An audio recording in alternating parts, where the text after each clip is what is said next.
Voilà, de retour donc sur la libre antenne. Pour la troisième partie, c'est le sprint final, toujours avec Claire Sévrac. Et là, on va prendre maintenant les questions des métanautes qui sont au taquet. Ah, bon, il y en a qui ils ont fait rire avec certaines remarques. Alors, je vais prendre... Bon, allez, on va commencer par les premiers quand même, pour pas les décourager. Alors, on me dit... bonsoir Méta TV, bonsoir, le mois de décembre 2014 s'est vu marqué par une épidémie fulgurante de gastro-entérite. Il en est de même pour le mois de janvier 2016 avec une grippe qui à mes yeux a touché énormément de monde simultanément. Bien que les épidémies aient toujours existé, des analyses pouvant incriminer des chemtrails ont-elles été réalisées? Est-ce que c'est vrai qu'il y a un rapport? Non, il n'y a pas de rapport direct, on ne peut pas savoir si ça... Si, on peut, ouais, mais comme tu t'en doutes, les crédits ne sont pas donnés pour les gens qui voudraient analyser les trucs.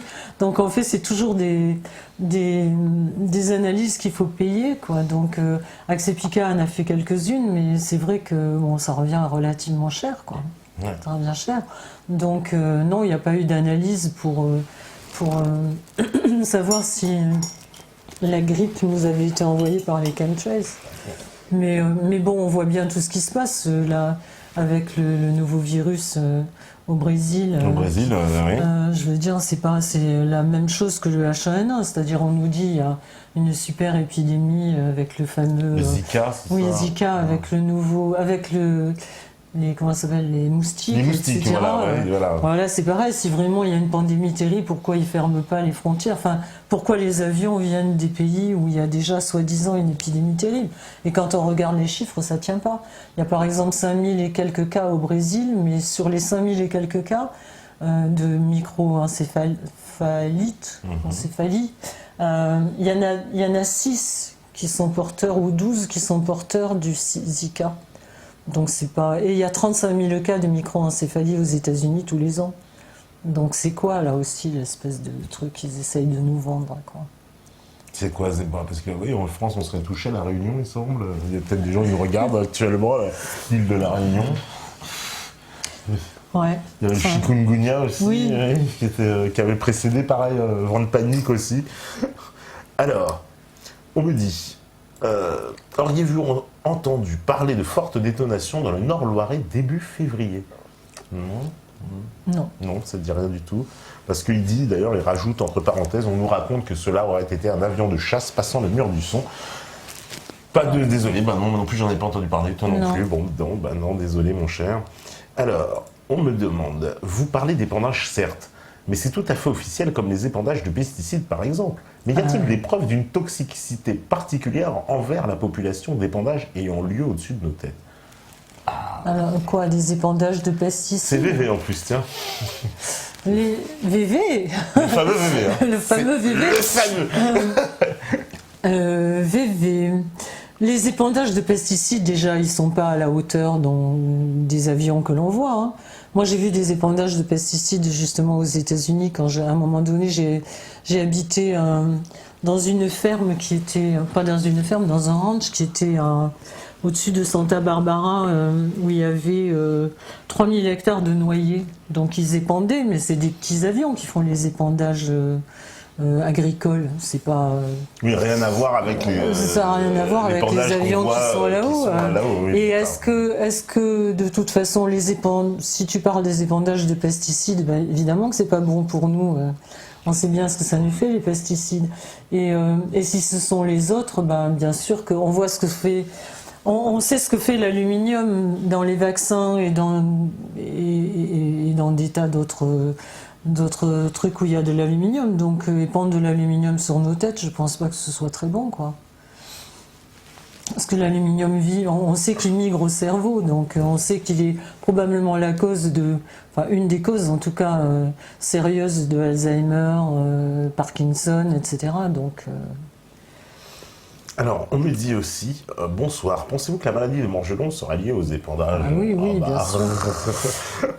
Aux épandages, il serait dû à l'exposition aux nanoparticules qui sont dans les épandages. Voilà, c'est ça Parce que, alors il y a plein d'autres trucs, c'est qu'il y a eu des analyses qui ont été faites aux États-Unis entre les résidus de certains épandages et des biopsies de gens qui avaient la maladie des morgelons. Et on s'est rendu compte que les deux contenaient les mêmes substances. Les deux contenaient des nanos, les deux contenaient les mêmes substances, dont une qui s'appelle l'agrobactérium, ça c'est encore un énorme sujet. C'est que l'agrobactérium, c'est une bactérie qui est présente partout, mais qui n'a qu'une fonction, c'est d'être mutagène. Donc c'est quand même emmerdant qu'on en retrouve partout dans les gens qui ont les morgelons et dans les résidus des chemtrails. Surtout quand on leur approche des vaccins qui sont fabriqués sur des ADN étrangers.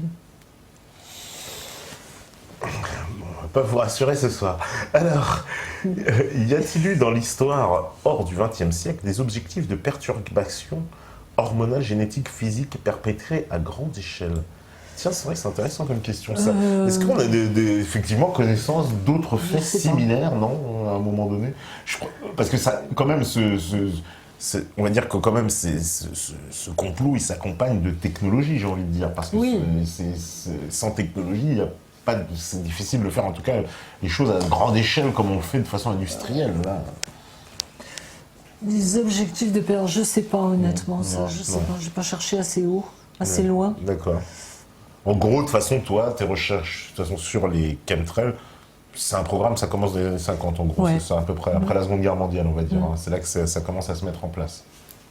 Oui, mais enfin, tout le monde voit que c'est quand même, ça augmente de plus en plus. Ça augmente de plus en plus. Et puis de toute façon, ça parce qu'il y a encore 5 ans, si on avait dit aux gens, regarde le ciel, il y a des épandages, je pense que là, on nous aurait vraiment pris pour des fous, parce qu'il y en avait de temps en temps. Bah moi, je le disais déjà il y a 5 ans. Oui, mais on me prenait pour un fou, non, par mais exemple. ce que je veux dire, c'est que moi, ça m'est arrivé de dire bêtement à ma famille, ne sortez pas parce qu'il y a un épandage, parce que je n'étais pas au courant. Je pensais que c'était des épandages, mais on les voyait certains jours. Maintenant, c'est pratiquement constant. Constant, oui, tout à fait. Ils ont augmenté la cadence. Et la nuit, parce que j'ai vu quelqu'un qui avait posé la question, la nuit, il y en a aussi. Ah oui, oui. Bah, la nuit, nuit. Enfin, moi, je vois quand j'écrivais mon bouquin, je restais à travailler jusqu'à 5 heures du matin. Et quand je sortais mes chiens, j'entendais les gros porteurs, j'entendais les avions. Et là, c'est pareil. Si c'était des avions de ligne, on les entendrait pas. Même pas les entendre. C'est-à-dire il faut bien comprendre quelque chose. Pour que vous puissiez entendre et voir un avion, il faut qu'il soit à une certaine hauteur. Au-delà d'une certaine hauteur, on peut ni entendre ni les voir. Il faut être clair là-dessus parce que c'est très important. Il y a des avions de ligne qui sont en croisière, vous pouvez ni les voir ni les entendre. Ils sont beaucoup trop hauts. Ils sont entre 8 et 10 000 mètres. C'est ça. Donc, c'est beaucoup, beaucoup trop haut. Non, et puis le fait, enfin maintenant, moi je vois quand je sors la nuit et qu'il y a des étoiles, je trouve ça extraordinaire, parce qu'on n'en voit plus. Parce qu'on n'en voit plus. Ne voit particulièrement en ville, il faut bien le dire. Hein. Oui, mais même, enfin moi j'habite la campagne, mais je veux dire, je vois jamais d'étoiles. Là, il y a 2 soirs où il y en a eu, il y a la semaine dernière, mais c'est tout, quoi. Alors, on me dit... Bonsoir, Madame Sévra, connaissez-vous la musique pop-rock américaine? Saviez-vous que la chanteuse folk et pop-rock Joni Mitchell a déclaré qu'elle est atteinte du syndrome des morgelons, avec une maladie morbide et mystérieuse apparemment provoquée par les chemtrails? Et toi, justement, tu connais très bien Joni Mitchell. Je la connais pas très bien, mais je la connais. Oui, je sais que oui, elle a la maladie des morgelons et j'ai eu la chance, parce que je l'admire énormément et j'adore Joni Mitchell, et j'ai eu la chance de la rencontrer 2 fois. C'est pas du tout un hurluberlu, non. Donc oui, je sais.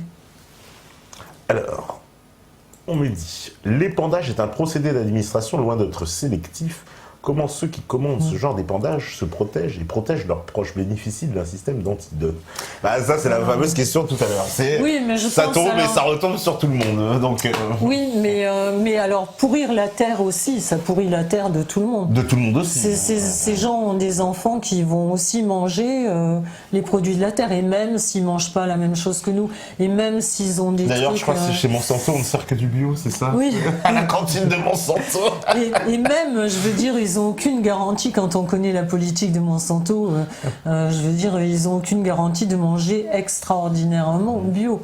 Donc oui, mais je pense que par contre, ils ont des systèmes de chélation qu'on n'a pas, quoi. Enfin, qu'on connaît, mais qui sont pas autorisés. Alors, on me dit, quelle est la différence entre relargage de kérosène et chemtrail? Alors oui, ça aussi c'est une des choses qu'on nous explique qu'il y aurait on déverserait le kérosène. Alors, il faut savoir que dans l'aviation, déjà, c'est une pratique pas du tout répandue parce que le kérosène, ça coûte cher. Donc, on ne balance pas son kérosène dans n'importe quelle condition. Ça peut arriver, mais je crois qu'il y a des règles très particulières. On ne fait pas ça n'importe comment, n'importe où. Bon, enfin, moi, ça m'est arrivé quand je prenais beaucoup l'avion d'avoir, par exemple, quand il y avait un problème ou quand on attendait avant d'atterrir sur un truc et que c'était, je veux dire, mais une fois de temps en temps, ça arrive ce genre de truc, mais autrement, le kérosène qui est dans les avions est calculé, pour le trajet, qu'ils ont à faire. Et en plus de ça, quand on voit le ciel avec les avions qui zèbrent le ciel dans tous les sens, s'il y a tout d'un coup 20 avions qui ont besoin de larguer leur kérosène en même temps, c'est un peu emmerdant. Il faut se poser la question, il y a pas de maintenance là, quand même, un peu compliqué, effectivement. Alors, on me dit, quel est l'objectif de répondre ces épandages? Pourquoi ceux qui décident de répondre ces épandages partout sur le territoire le font-ils alors qu'ils vivent aussi sous le ciel comme tout le monde et sont exposés à ces produits? Ça, c'est vraiment une question, c'est pour ça que j'ai la réponse. Mais c'est ce que j'ai dit tout à l'heure. Je pense que ces gens-là pensent que le bien qui va en sortir, c'est-à-dire le contrôle de l'humanité, est plus important que ce qu'ils ont à subir. Et ils ont enfin, quand on regarde les quelques personnes qui sont à ce niveau, enfin au niveau qu'on connaît, puisque on les connaît pas tous, je veux dire, ils vivent quand même très très vieux, quoi. À part une ou deux exceptions qui sont mortes avant, je veux dire, c'est des gens qui vivent longtemps, quoi. Ils ont peut-être des filtres, on va savoir. Des filtres, non, mais des moyens de chélation ou de pas attraper le cancer, etc. Oui, bien sûr. Alors on me dit, existe-t-il une méthode chemtrail version maritime? Alors là, je suis jamais allée sur les bateaux pour voir s'ils épandaient. Je sais pas parce que, par exemple, il y a des trucs qui sont quand même troublants, parce que dans les épandages, moi quand j'étais à Vegas, enfin derrière Vegas, dans les territoires indiens, il y avait des gens qui disaient avoir vu les avions arriver avec une traînée normale. Quand ils arrivaient au-dessus des populations, au-dessus de Vegas, et la traînée s'arrêtait et c'était un truc d'épandage qu'on voyait vraiment. Et dès qu'ils quittaient les zones habitées, ils reprenaient un truc normal. Donc ça, c'est pas encourageant parce que ça veut dire que c'est vraiment à nous qu'ils en veulent. Alors, on me dit, existe-t-il une zone épargnée par cela? Bon, par contre, on va t'épargner l'orthographe.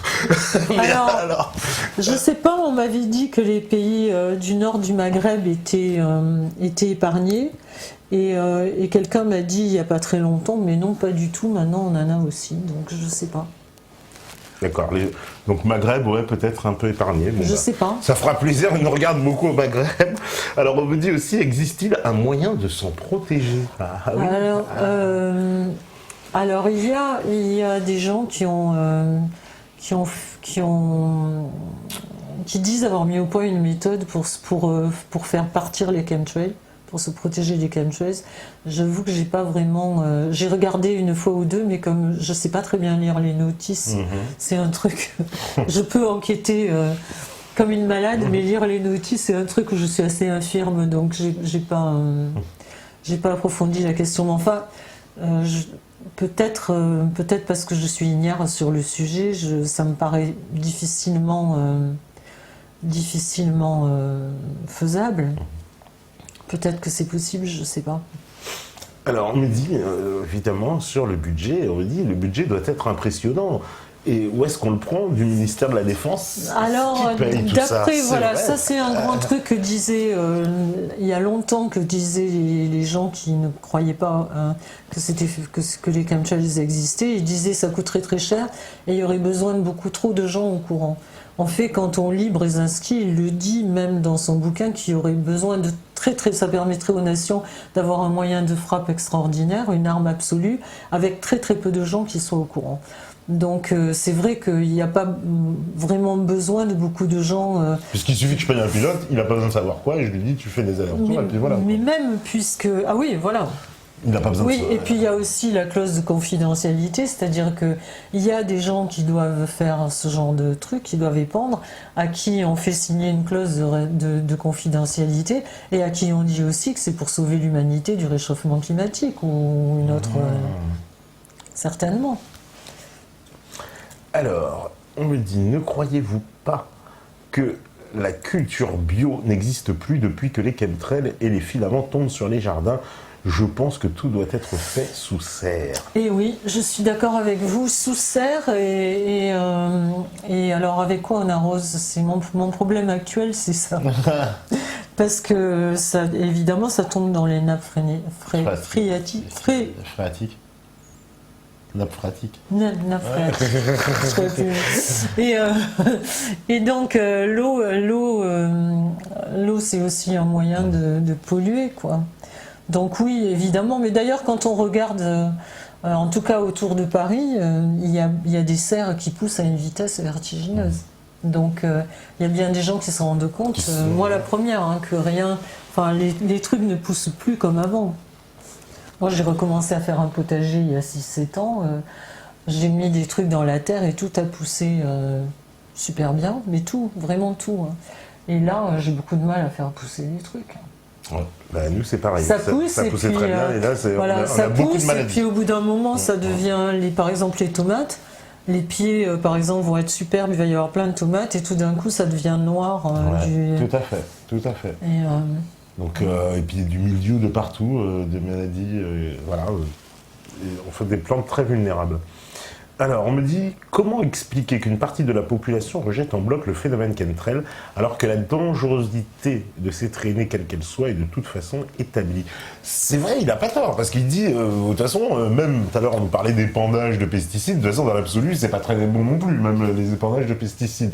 Alors, n'importe quel type d'épandage serait mauvais, c'est vrai. Pourquoi les gens rejettent en bloc? Ils veulent pas voir la réalité, ils veulent pas penser. Mais parce que je pense qu'il y a beaucoup de gens déjà qui croient que ce qu'on voit dans les télés mainstream, ils pensent que si c'est vrai, on le dit à la télé. Si on le dit pas à la télé, c'est voilà, que c'est qu'on pas pourrait vrai. pas cacher quelque chose d'aussi énorme. On peut pas cacher un truc comme ça, et puis.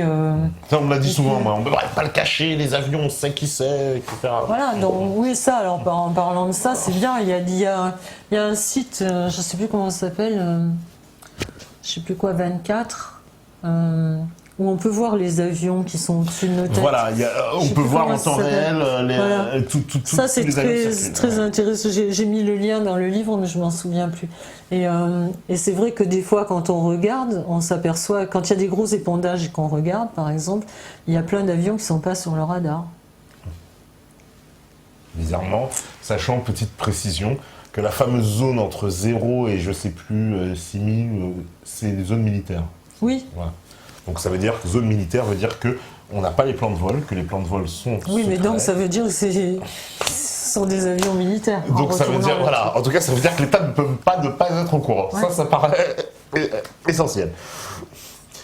Alors, on me dit, avez-vous entendu parler de l'ectogénèse, la fabrication d'utérus artificiel? Oui. Ouais. Ouais. Qu'est-ce que c'est ce que je disais tout à l'heure. C'est un utérus artificiel dans lequel ils mettront l'embryon qui peut avoir été fait par manipulation génétique. Et c'est comme une boîte. D'ailleurs, il y a eu des scandales terribles parce que il y a eu des femmes qui étaient enceintes et qui parlaient, par exemple, sur les réseaux sociaux en disant qu'elles avaient déjà perdu un enfant, qu'elles avaient peur, etc., qui parlaient à leurs copines. Et il y en a qui ont été recrutées par 2 ou 3 cliniques qui leur ont dit qu'elles devraient venir chez eux accoucher parce qu'ils avaient le dernier matos qui permettrait de surveiller l'enfant, etc. Et il y en a qui, au bout d'un certain temps, se sont fait enlever le fœtus parce qu'on leur a dit qu'il faut intervenir parce que le fœtus est en souffrance. Et en fait, au lieu d'intervenir soi-disant pour soigner, elles se sont retrouvées avortées. Et ces fœtus-là ont servi pour les expériences, pour les tests de l'utérus artificiel. Ça fait un peu oxymore, utérus artificiel, ça fait peur.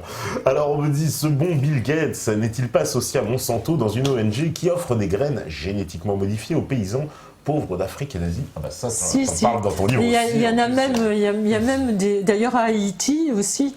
Haïti, Monsanto est arrivé en leur disant, on vous donne plein de graines. Ils ont fait non merci. Ils ont préféré crever de faim que...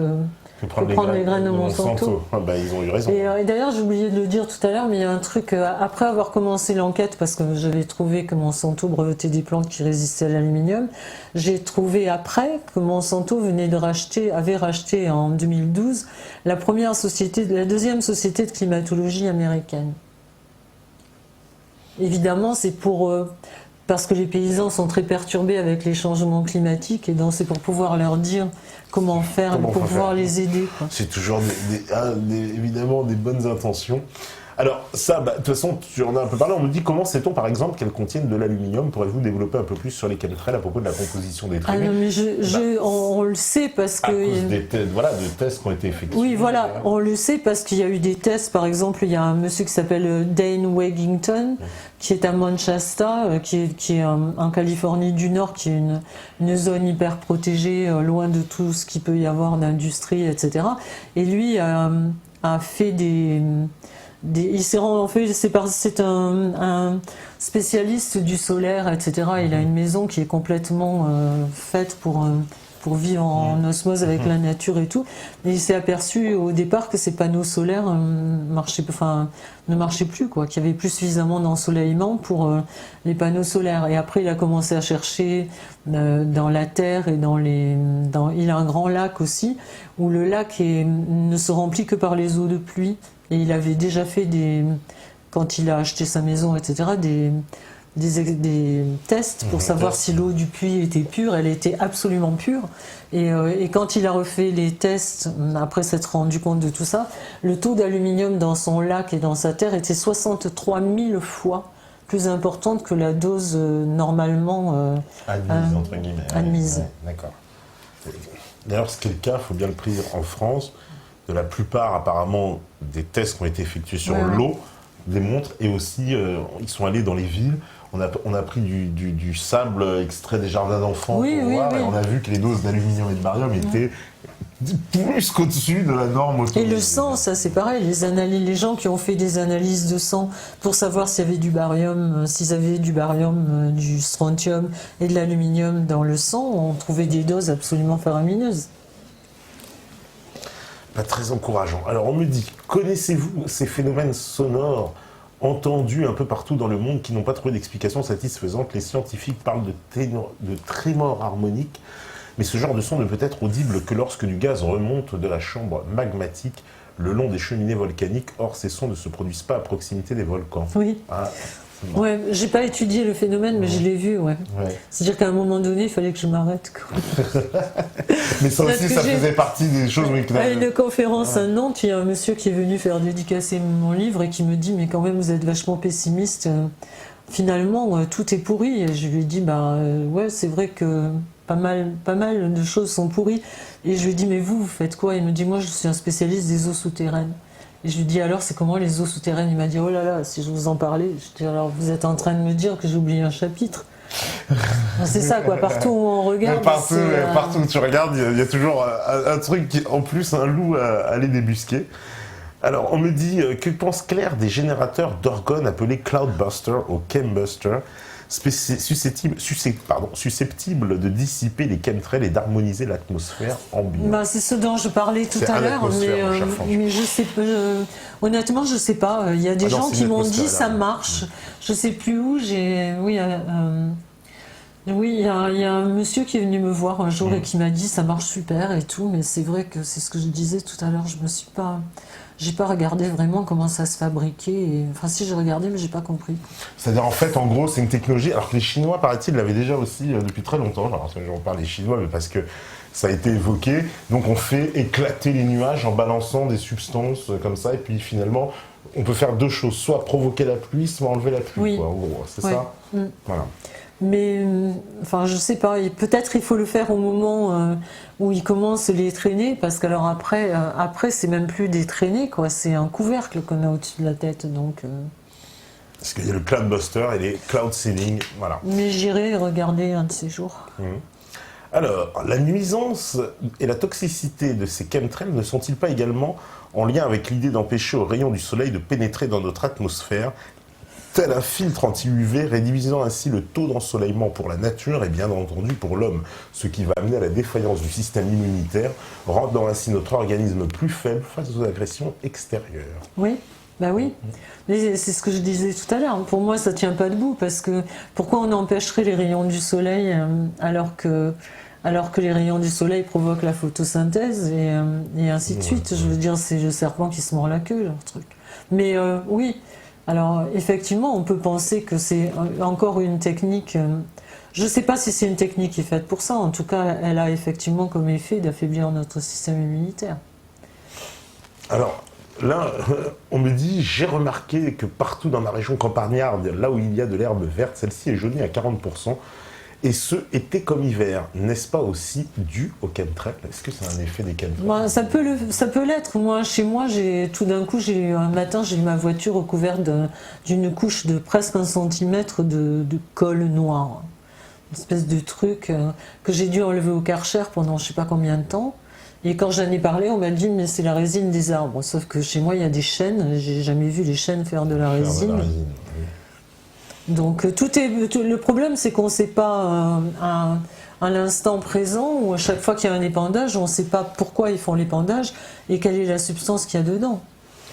Alors, on me dit on me dit bonsoir, je suis dans le 64-120 à mi-chemin entre Biarritz et Pau. Chez moi, il n'y a jamais, en majuscule, je dis bien jamais, de chemtrail. Une idée du pourquoi?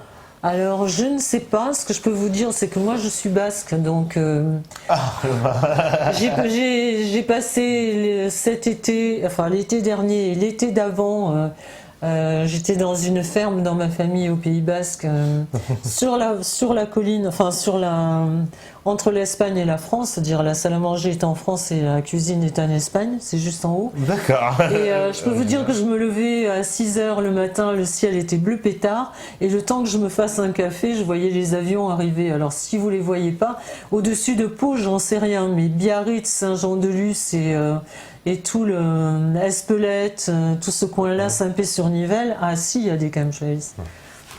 Bon bah mon cher, hein, voilà, peut-être il est un peu trop alors, dans la campagne. Alors si à Pau il n'y en a pas, je vais me renseigner, je vais peut-être venir m'établir chez vous. On me dit, pensez-vous que l'inversion des pôles joue quand même à la fonte de la banquise?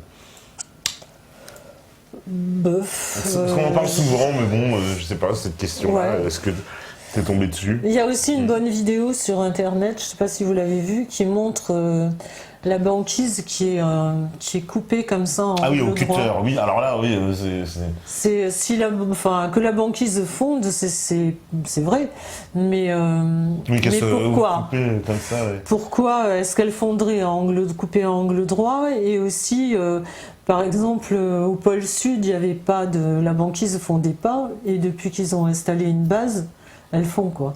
Alors est-ce que c'est pas tous les générateurs et tous les trucs qui fait que ça fond? Et aussi il y a beaucoup de minerais et de trucs en dessous. Alors il nous parle de ça, c'est marrant, c'était la deuxième peut-être, question. Ah bah oui, c'est marrant, bah tu l'as anticipé. Justement, c'est les gens qui se posent la question, est-ce que c'est pas volontaire afin d'exploiter le sous-sol arctique? Et effectivement, est-ce qu'il n'y a pas une volonté aussi derrière? Conspirationniste. Ah bah ici, là tu vas en trouver. Moi, j'ai mis les preuves des choses que j'avais, et après, moi, je me suis fait ma propre opinion, mais chacun doit se faire sa propre opinion, mais c'est évident qu'on ne peut pas ne pas y penser. Alors, tiens, une vraie question conspirationniste, en tant qu'affaire. Il semblerait qu'une guerre contre l'humanité soit actuellement en cours. Ne pensez-vous pas que la question de savoir si nous ne sommes pas en train d'être colonisés par une espèce venue d'ailleurs devrait pouvoir être posée sérieusement? Cela expliquerait beaucoup de choses, notamment l'incroyable intelligence du système de domination actuel, mais aussi la brusque apparition de la technologie il y a 200 ans, alors que l'homme est sur Terre depuis des dizaines de milliers d'années. Ouais, c'est possible. Enfin, moi, j'ai des amis qui y croient dur comme fer, mais j'en suis pas encore arrivée là. J'ai eu du mal à avaler le satanisme. Et puis pourquoi une espèce qui viendrait d'ailleurs voudrait forcément nous coloniser? Je sais pas. Honnêtement, j'en sais rien. C'est dans le domaine du possible, mais je sais pas. Mais je pense que de toute façon, il y a des intelligences supérieures, il y en a qui sont au service du bien, il y en a qui sont au service du mal. Ça, par contre, c'est évident maintenant, quoi, pour moi. Alors, je prends une question un peu longue mais intéressante. On me dit, Yannick était venu sur Meta, c'est aussi, Ouais. il est venu parler des chemtrails, disait sur Meta TV que contrail et chemtrail étaient la même chose, mais il expliquait que l'utilisation n'était pas la même. Il parlait de traînées longues et traînées courtes, mais disait bien que les deux étaient néfastes. Par ailleurs, Yannick dit que les traînées longues, hygroscopiques, forment les nuages pour faire tomber la pluie. Mais dans le reportage Chemtrail, la guerre secrète, et sur d'autres sites, il est dit le contraire, à savoir que les traînées hygroscopiques séparent les molécules d'hydrogène et d'oxygène pour détruire les nuages. Je suis perdu, pouvez-vous m'éclairer, s'il vous plaît? Non, mais il y a une technique, la première technique qu'ils ont utilisée, c'était effectivement pour faire pleuvoir ou pour pousser les nuages de pluie, par exemple en Chine dont on parlait tout à l'heure. Toutes les grandes manifestations comme notre 14 juillet ici, ils épandent de l'iodure d'argent pour pousser la pluie ailleurs. Ils l'ont fait à Tchernobyl, ils l'ont fait à Fukushima pour que les pluies radioactives tombent pas sur Moscou et tombent pas sur Pékin. Donc ça, c'est une technique qui est complètement que tout le monde connaît, et que les paysans emploient depuis je ne sais pas combien de temps aux États-Unis pour faire pleuvoir dans un endroit et pousser la pluie dans un ou dans l'autre. Donc ça, c'est quelque chose de différent. Ça n'a rien à voir avec les épandages qu'ils font pour d'autres raisons. Et par contre, je pense pas que Yannick ait dit que les traînées longues et courtes étaient la même chose. C'est la même, moi non plus, je me rappelle pas de ça. Ça, c'est vraiment sûr que non. Je ne me rappelle pas du tout de ça. D'abord, c'est pas des traînées courtes. Ce qu'on appelle les contrails, les traînées de condensation, les traces de condensation, c'est juste ce qu'il y a derrière le réacteur de l'avion qui disparaît au fur et à mesure que l'avion. Ça suit l'avion à une toute petite distance de la queue de l'avion et ça ne se répand pas. Ça se répand pas. Ça reste au cul de l'avion. On me dit, alors, oula, c'est la question qui regroupe, alors non, je vais la poser. On me dit, comment voyez-vous l'avenir de l'humanité après avoir vu tout ce que vous avez constaté? A-t-on encore une chance de se sortir de ce bourbier? Ça, c'est vraiment... Je l'espère profondément, mais je pense que ça passe par une conscience de chacun et pas seulement la conscience. Il faut que chacun fasse ce qu'il croit pouvoir faire, même à petite échelle, pour changer les choses. Et par contre, ce qui me dévaste totalement, c'est de voir ce que les gens sont capables d'avaler sans broncher, quoi. Parce que c'est pareil dans tous les domaines, on l'a dit. Mais c'est pareil aussi dans le domaine économique. Enfin, peut-être qu'en mettant les choses bout à bout, les gens devraient voir que c'est pas un hasard, c'est pas une fatalité ce qui nous arrive. Sinon, un hasard ou une fatalité, c'est brouillon, ça arrive pas, on sait pas pourquoi. Là, les mêmes causes produisent les mêmes effets et les mêmes plans sont faits de la même façon, c'est les mêmes mensonges avec les mêmes gens derrière. Ça peut pas être un hasard. Et je veux dire, si les gens ne se réveillent pas, c'est pas vrai qu'on va vers le plein emploi, puisqu'on va vers le transhumanisme. Google vient de racheter en 3 ou 4 ans toutes les sociétés de transhumanisme, toutes les sociétés de manipulation génétique, de séquençage de l'ADN, etc. C'est Kurzweil qui vient d'être embauché, qui a été embauché il y a 2 ans ou 3 ans chez Google. Enfin, je veux dire, on voit bien quand on met les choses bout à bout qu'il y a une volonté en tout cas, qui nous est néfaste, quoi. Voilà. Donc, oui, il y a un espoir. Si les gens arrêtent de se laisser bananer et de dire, bah oui, mais moi, j'ai pas le temps. Ah bah oui, mais tout. Quand on regarde la santé, par exemple. On nous dit la nouvelle loi santé, c'est génial parce que vous paierez que le tiers payant. Oui, mais qu'est-ce qu'il y a derrière? Il y a derrière le fait que les médecins vont être payés par la Sécu. C'est-à-dire que le médecin qui va pas vouloir appliquer un protocole, la Sécu peut faire traîner pendant 3 mois, 4 mois, 10 mois, jusqu'à ce qu'il explose son cabinet, parce qu'il ne pourra plus payer sa secrétaire, il ne pourra plus payer son loyer, son électricité. Donc il y a vraiment une volonté de contrôler absolument l'humanité. Et si les gens continuent à dire ouais d'accord mais moi j'ai pas le temps de m'en occuper, et ben oui on va à la cata parce que le taux d'autisme monte comme ça. Je veux dire, quand je demande à des gens de mon âge combien il y avait d'autistes dans votre classe, on me dit moi il n'y en avait pas. Mais tous, moi il n'y en avait pas. Et maintenant, il y a un autiste aux États-Unis. Les chiffres, c'est 1 sur 58 pour les garçons. C'est absolument énorme. À côté de ça, il y a aussi l'hyperactivité, c'est-à-dire que il y a aussi des tas d'additifs alimentaires. Oui, les enfants qui on sait, c'est marqué au dos, ils ont l'obligation maintenant de marquer au dos, provoquent l'hyperactivité et des troubles de l'attention. Mais enfin, si vous invitez des gens à manger chez vous et qu'ils soient tous malades le lendemain, il va y avoir une enquête, il va y avoir homicide involontaire, etc. Là, on sait que ces additifs rendent vos enfants hyperactifs et des troubles de déficit de l'attention, et ben c'est autorisé. Et les gens continuent à acheter ça pour le donner à leurs enfants. Donc je veux dire, ça va provoquer enfin, l'humanité va vers une non-conscience. Et si on n'y arrive déjà pas là, je ne vois pas comment on peut y arriver dans 20 ans ou 30 ans, quand le taux d'autisme va être encore plus grand et quand tout le monde va être soumis à l'aluminium à haute dose, etc. quoi. Je veux dire, c'est... Donc oui, il y a un espoir, mais il faut qu'on se bouge le cul, tous. Ouais, mais là, vraiment, on me dit... Alors justement, ouais, effectivement, y a-t-il des endroits sur Terre où il n'y a jamais de chemtrail? Ouais, parce qu'il y en a qui se disent, finalement, on pourrait peut-être aller se réfugier quelque part, mais où? Parce que là, bon, l'Europe, c'est mort. Il y a des chemtrails partout. L'Amérique, c'est pareil.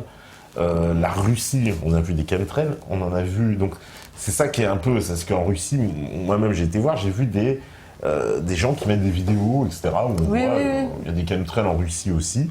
En Afrique, je sais pas, parce que je sais pas s'il y en a en Afrique, pour le moment. Peut-être pour des questions technologiques aussi, parce qu'il faut quand même avoir quoi, des aéroports, des avions, du matériel que j'imagine... Enfin, eux, ils ont la vaccination de Bill Gates, voilà. donc...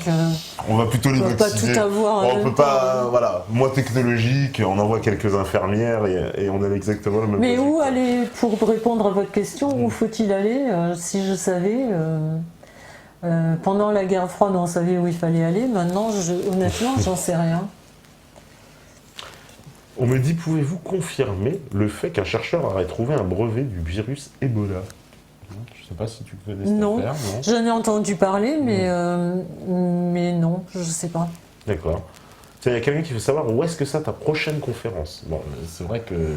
Alors, je vais en Corse. Je vais aller en Corse. C'est le moment. Je crois que tu as choisi le bon moment. Ils sont bien chauds. J'y vais pas tout de suite. Je vais aller en Suisse et en Corse. En France, pour ce mois-ci, j'ai rien. D'accord. Bon, bah, moi... Mais c'est vrai que des fois, je fatigue un peu aussi parce que quand j'en fais plusieurs de suite, c'est vrai que c'est lourd quoi, d'aller porter ce genre de paroles aux gens.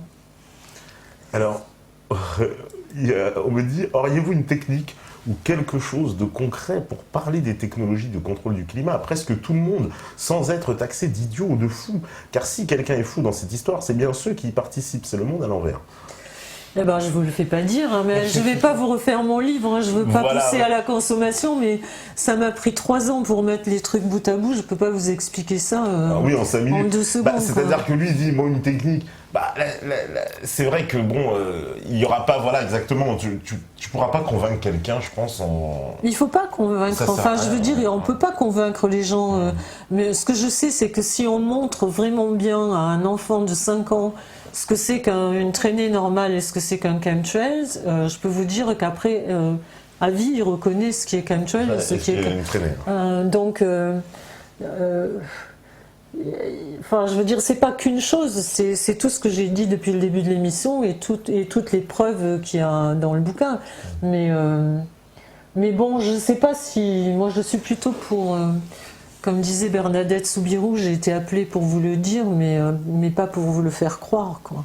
Je crois que les gens, quand je dis les gens, je m'englobe dedans, je nous englobe dedans, mais je pense que c'est de notre survie dont il s'agit. Donc, je pense qu'on devrait se poser un peu plus la question de ce qui se passe, les questions sur ce qui se passe, plutôt que ce qu'on nous montre, qui sont soi-disant l'actualité dont personne n'a rien à foutre, parce que je ne sais pas si vous avez remarqué, mais tous les sujets d'actualité qui nous donnent, franchement, ça ne sert pas à grand chose. Des fois, c'est pas très intéressant, c'est clair.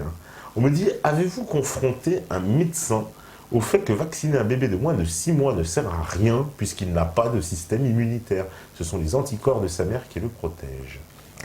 Confronter un médecin, alors il y en a plein que je confronte et il y en a plein qui commencent à voir qu'en fait on ne dit pas que des conneries, hein, parce que c'est-à-dire il y a deux sortes de médecins. Il y a ceux qui pensent qu'ils ont appris la Bible une fois pour toutes à l'université, enfin à l'école de médecine, et que donc ils ont la science infuse et que tout le reste sont des charlatans qui disent des conneries. Et puis il y a les médecins qui mettent bout à bout quand même, parce que quand on parle aux médecins, on s'aperçoit qu'ils ont tous vu des effets secondaires de vaccins. Et qu'ils ont tous eu affaire à ça. Donc il y a ceux qui ferment les yeux parce qu'ils se disent « Depuis que j'exerce, j'ai planté des milliers d'aiguilles dans le bras des enfants, donc je ne veux même pas savoir ». Et il y a ceux qui cherchent parce qu'ils se rendent compte qu'il se passe des choses. Enfin, je veux dire, moi, quand j'ai écrit Le complot contre la santé, il y avait très peu de médecins qui voulaient en entendre parler. Enfin, c'est pas moi qui ai fait la lutte toute seule. Il y a eu Sylvie Simon, il y a Michel Georget, il y a des associations comme Alice, etc., qui parlent beaucoup, Nicole de Lépine. Enfin, il y a beaucoup de médecins quand même qui se sont penchés sur la question et qui s'ils arrêtent de croire la Bible et de croire le dogme et qui regardent les faits, ils se rendent bien compte que c'est pas normal.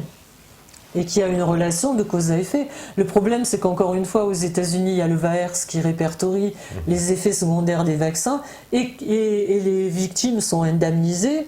Chez nous, ils ne veulent pas reconnaître les trois quarts des... Enfin, je veux dire, les petites filles, par exemple, qui ont eu des problèmes avec le garde asile. Ouais. C'est le parcours du combattant pour faire reconnaître leur maladie. Elles sont déboutées au tribunal, même s'il a été reconnu que c'était un effet secondaire du vaccin. Donc, je veux dire, si on ne reconnaît pas les victimes, c'est vachement dur de dire qu'il y a une relation de cause à effet. Hein. Si on évacue le problème en disant les victimes n'existent pas, comme pour les chemtrails, il faut aller... D'ailleurs, les petites du garde asile, on leur dit pareil. On leur dit qu'elles ont un problème psychique et qu'il faut qu'elles aillent se faire interner ou traiter. Alors que, je veux dire, une ado de 16 ans ou 18 ans, la dernière chose dont elle a envie, c'est de rester chez elle. Elle ne peut pas aller au resto. La lumière lui fait mal. Elle est paralysée des fois pendant 1 mois ou 2. Enfin, ils ont des lupus. Je veux dire, je ne connais pas d'ado qui se complairait à passer 5 mois de l'année à l'hôpital, quoi. Ouais. Alors, on me dit, avez-vous déjà vu les robots de vidéo de Google assez impressionnantes qui font froid dans le dos, des robots qui ont de l'équilibre, qui courent et qui espionnent, etc. Ça, c'est hallucinant. Allez le voir, allez taper effectivement robot Google. Ouais. Il y a une espèce de chien.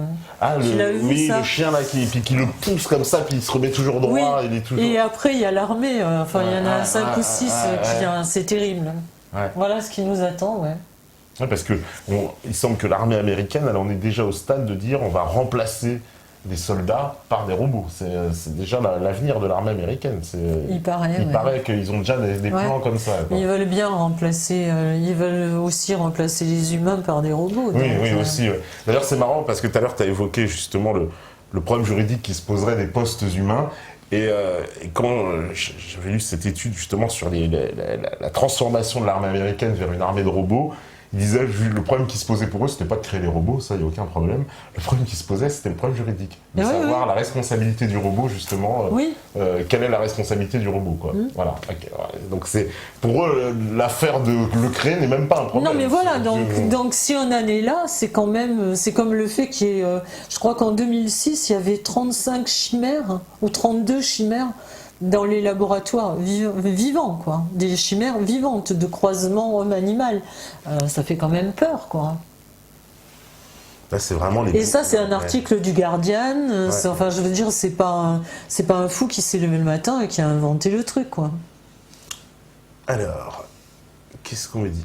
Avez-vous déjà vu le reportage d'Arte, Les apprentis sorciers du climat? J'en ai tellement vu que je sais pas lequel c'est, mais il y en a une. Je vois un truc qui me dit, à part faire de l'éveil de population, alors, qui est certes très bien, mais ne fait pas vraiment bouger les choses, quelle solution nous est proposée. Ouais. Et est-ce que vous pouvez pas chercher vous-même une solution? Parce que je veux dire, parce que, il n'est pas écrit au-dessus de ma tête que je dois absolument, ou que les lanceurs d'alerte doivent trouver les solutions à tout, quoi, je veux dire. Oui. Ça, c'est un truc qui me fait bondir, c'est-à-dire que la plupart de la population reste, je ne dis pas ça pour vous, je ne vous connais pas, mais la plupart de la population reste assis le cul sur une chaise et dit « attends les ordres ». Qu'est-ce qu'il faut faire pour que ça aille mieux? Comment on peut vous aider? Quand ce n'est pas, moi je voudrais bien faire quelque chose, mais je ne suis pas connue, donc il faudrait que vous m'aidiez. Mais je veux dire, avant d'être connu, il faut déjà faire quelque chose. Et je veux dire, il faut prendre les choses par le... Il y a tellement de choses à faire pour faire bouger cette société, pour faire bouger le carcan dans lequel ils nous mettent. Je ne sais pas ce qui vous fait bondir, si c'est le fait qu'on n'ait plus de liberté ou plus... ou qu'on assassine nos gosses, ou enfin je sais pas, mais il y a des tas de trucs que chacun peut chercher ce qu'il faut faire, quoi. Moi il se trouve que je sais écrire, donc j'écris, mais je veux dire, je fais aussi des tas d'autres choses, je passe des heures à renseigner les gens, à répondre, donc je veux dire, je peux pas tout faire. C'est déjà pas mal. On me dit, Terminator ne serait donc plus de la science-fiction? On n'est plus très loin dans le Google. Ouais, parce que quand on sait que quand on a accès à une information de l'armée, par exemple, elle a déjà 15 ans d'existence. Donc, à mon avis, ils y sont. Hein. À mon avis, on est très loin. Alors, on me dit aussi, c'est vrai, vous avez côtoyé et chanté avec quelques artistes rock-pop américains plus ou moins contestataires. Êtes-vous toujours en contact avec eux? Certains sont-ils au courant de tous les méfaits que vous avez évoqués ce soir? Merci. Petit curieux. Ouais, il y en a avec qui je suis toujours en rapport et avec qui j'échange toujours, donc... oui, puis il y en a qui sont purement dans leur bulle de créativité artistique, donc mais il y en a d'autres, oui, qui sont au courant. Qui sont au courant et qui cherchent à savoir. On savait même qu'un personnage comme Michael Jackson, il s'intéressait à ces problématiques-là de très près, apparemment. Oui, et puis il faut savoir que quand même les États-Unis, on dit qu'ils ont toujours de l'avance sur nous, mais ils ont de l'avance pour le bon et pour le mauvais. Parce que par exemple, moi, quand j'y étais, c'était de 85 à 99, en gros. Mais je voyais plein de trucs, mais je veux dire, ça tiltait pas dans ma tête. C'est-à-dire, un jour, je suis allée acheter des œufs à Irvine Market, qui est déjà un marché à l'intérieur de Los Angeles.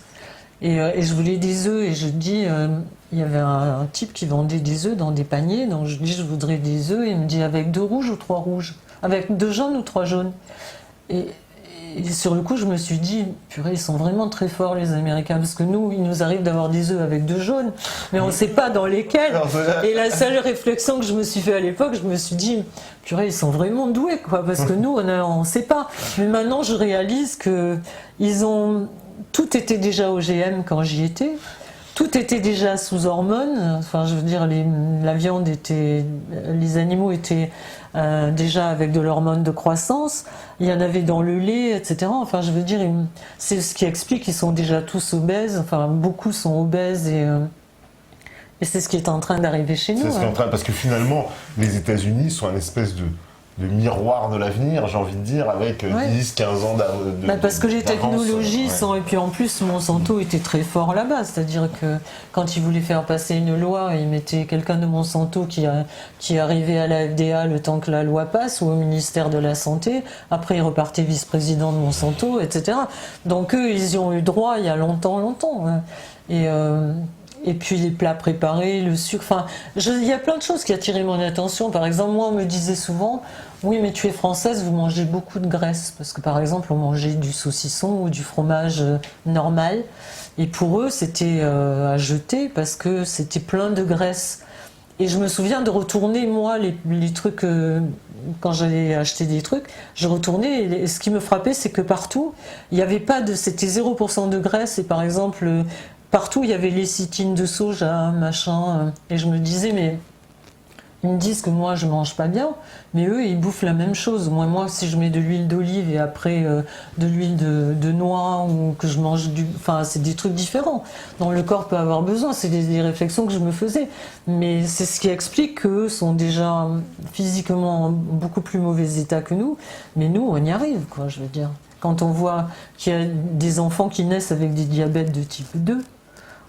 Qui font des AVC, enfin je veux dire c'est quand même grave quoi. Et puis comment dire, donc les maladies comme le type cancer, tout ça qui se développe à grande allure en France auprès de gens très jeunes. Donc finalement, c'est ça, ils ont 10-15 ans d'avance, on va dire, comme tu dis, dans le bien, dans le mal. Et on commence à nous dire la même chose. Il y a un petit moment, je suis tombée sur un truc, je cherchais justement sur le diabète, etc., parce qu'on disait que beaucoup d'enfants, enfin ça allait être le truc du siècle, la lutte contre le diabète et l'obésité. Et je suis tombée j'ai vu, en cherchant sur Internet, j'ai vu Cédus Payon. Je savais pas ce que c'était que le Cédus, mais comme c'est venu avec ce que j'étais en train de rechercher, je suis allée voir. Et en fait, c'est vous dire comment ils luttent contre l'obésité et le diabète dû au sucre. C'est que Payon a fait une loi cadre où il a donné au Cédus le monopole de l'instruction des enfants dans les écoles de la diététique. En fait, le Cédus, c'est l'industrie du sucre. D'accord. Et c'est eux qui expliquent aux enfants, d'accord. Voilà. Donc c'est bien quoi de donner. Tout le monde sait qu'il faut laisser garder le poulailler par un renard. C'est ce que je veux dire, c'est le renard dans le poulailler. Non mais c'est vous dire quoi. Je veux dire ça s'invente pas. Enfin, je veux dire c'est quand même incroyable. Si on veut lutter contre le diabète, on donne pas le monopole à l'industrie du sucre de faire les cours de diabète pour les cours de diététique pour les enfants quoi. C'est complètement.